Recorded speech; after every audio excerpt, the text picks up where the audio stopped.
नमस्कार डॉक्टर साहब। आज मैं बहुत ज़्यादा टाइम वेस्ट नहीं करने वाली। एक्चुअली इस समय ओपीडी का टाइम है, बट अभी अभी एक हमारे व्यूअर का कॉल आया और उन्होंने मुझसे ये क्वेश्चन पूछा है कि क्या टॉन्सिल का ऑपरेशन करवाने की वजह से उनकी आवाज़ जा सकती है?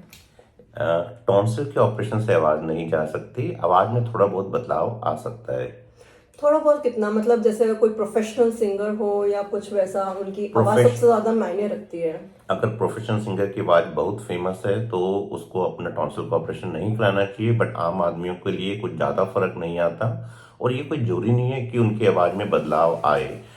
ऑपरेशन करने की टेक्निक होती है। अगर आप टॉन्सिल ना दो दो पिलर्स, दो खंभों के बीच में होता है। अंटीरियर पिलर जो आगे का होता है, पोस्टीरियर पिलर पीछे का होता है, और उनके बीच में टॉन्सिल ऐसे पॉप कर रहा होता है। अगर आप टॉन्सिल को इस तरीके से निकालो कि वो पिलर्स को कोई इंजरी ना हो, तो बहुत मिनिमम वॉइस चेंज आएगा। ये एक टेक्निक है। आई मीन वॉइस प्रिजर्व की जा सकती है टॉन्सिल ऑपरेशन के साथ भी।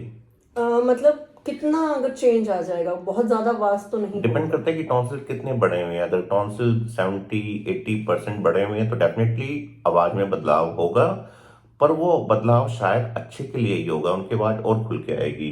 ओके, तो एक चीज तो क्लियर है कि ये डरने की जरूरत नहीं है कि आवाज चली जाए। और अगर कभी कुछ ऐसा हो जाए तो उससे कितने परसेंट चांसेस हैं? आवाज तो कभी नहीं जाती, आवाज क्यों जाएगी? हाँ, आवाज में बदलाव आ सकता है क्योंकि आवाज हमारे वोकल कॉर्ड्स प्रोड्यूस करते हैं, तो हम उसे वॉइस बोलते हैं, बट वॉइस को स्पीच बनाते हैं दांत, टंग, लिप्स, नाक, साइनस। जो आवाज गूंजती है ना, उसका जो फाइनल करेक्टर उभर के आता है वो स्पीच कहलाता है। तो आप इन भी स्ट्रक्चर को मॉडिफाई करोगे, अगर आपके दांत हटा लिए जाए तो आपकी वॉइस वैसी नहीं रहेगी।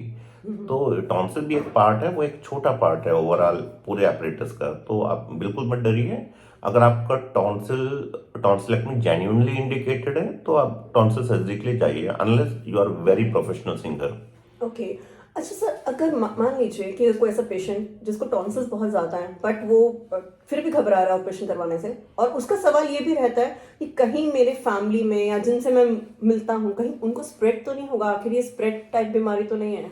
ये टॉन्सिल तो एक नॉर्मल स्ट्रक्चर है, जैसे आपकी नोज है, ईयर है, टॉन्सिल स्ट्रक्चर है। वो जब इन्फेक्शन टॉन्सिल पे आ जाता है तो वो इन्फेक्शन, जैसे कोविड था, जैसे कोई बैक्टीरियल इन्फेक्शन है, वो इन्फेक्शन स्प्रेड कर सकता है। बट ये कहना कि टॉन्सिल स्प्रेड हो जाएंगे, ये ठीक नहीं है। ओके, तो टॉन्सिल स्प्रेड नहीं होते, इन्फेक्शन पे डिपेंड करता है। इन्फेक्शन इन्फेक्शन कैसा इन्फेक्शन? जैसे कोविड इन्फेक्शन का देखो, फट से एक दूसरे को लग रहा था, जी। तो इसी तरीके से कोई भी इन्फेक्शन जिसमें खांसी आ रही और वो एकदम कोई हवा में स्प्रेड कर रहा हो, स्पेशली वायरल इन्फेक्शन, वो स्प्रेड होता है। इन्फेक्शन स्प्रेड होगा बट टॉन्सिल स्प्रेड नहीं होगा, कहने का हाँ, मतलब ये हाँ, है। अगर वो इन्फेक्शन टॉन्सिल को अफेक्ट करता है तो टॉन्सिल इन्फेक्शन हो सकता है, बट ऐसा यूजली नहीं होता।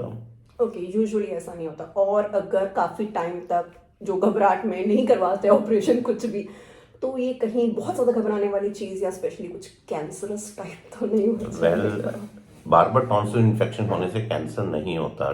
टॉन्सिल का कैंसर नॉर्मली नॉर्मली उन लोगों को होता है जो तंबाकू खाते हैं, सिगरेट लेते हैं, बीड़ी लेते हैं, या बहुत कुछ भी चीज जो टॉन्सिल को इंजरी करती हो वो लेते हैं। जैसे बहुत गर्मा गर्म चाय हो गई या अल्कोहल हो गया, जो सरफेस इरिटेंट है, उनकी वजह से होता है। बार बार टॉन्सिल इन्फेक्शन होने से, कुछ वायरल इन्फेक्शन है जैसे पेपिलोमा वायरस, उससे हो सकता है, बट टॉन्सिल उनकी फेवरेट साइट नहीं है। बट कुछ वायरल इन्फेक्शन से हो सकता है, बट इसका मतलब ये नहीं है कि आप टॉन्सिल सर्जरी करा इसलिए करा रहे हो कैंसर के डर से, और जबकि कोई दूर दूर तक इंडिकेशन नहीं है। ओके, तो कैंसर जो आपने जितनी भी इंजीरियस वर्ड्स यूज करे, जो हम मतलब लोग कई बार लेते हैं, एडिक्टेड लोग होते हैं, उनको टेंशन है कैंसर की। बाकी लोगों के अगर नॉर्मल टॉन्सिल्स अगर बड़े हुए हैं तो उनको टेंशन नहीं है कैंसर का, so don't worry about it. और फिर भी मैं तो ये कहूंगी बीमारी को हटाई देना हमेशा बेस्ट होता है। नहीं, जरूरी नहीं है। टॉन्सिल में ना, एक्चुअली टॉन्सिल को रिमूव करने के दो तरीके के इंडिकेशन है। ओके। पहला इंडिकेशन है कि बार बार इन्फेक्शन हो रहा है, स्पेशली साल में 5 से 6 बार इन्फेक्शन हो रहा है, या लगातार कुछ सालों से 3-4 बार साल में इन्फेक्शन हो रहा है, और हर इन्फेक्शन में बुखार हो रहा है, बुखार 102 को टच कर रहा है, और ईएनटी डॉक्टर डॉक्यूमेंट करें कि दोनों टॉन्सिल फूले हुए हैं, वहां पे पस पॉइंट्स पड़े हुए हैं। ये सब डॉक्यूमेंटेशन के बाद टॉन्सिल सर्जरी करते हैं। तो ये तो हो गया, टॉन्सिल रिमूव करते हैं इन्फेक्शन के कारण। दूसरा इंडिकेशन है टॉन्सिल रिमूव करने का कि टॉन्सिल इतने बड़े हो गए हैं कि व्यक्ति को सांस नहीं आ रहा है या खाने में दिक्कत हो रही है, इसे बोलते हैं ऑब्स्ट्रक्टिव इंडिकेशन, जैसे जिसमें ऑब्स्ट्रक्टिव स्लीप एपनी है, जिनको खराटे आते हैं, खराटों में सांस रुकता है, तो ऐसे केस में भी टॉन्सिल रिमूव कर देनी चाहिए।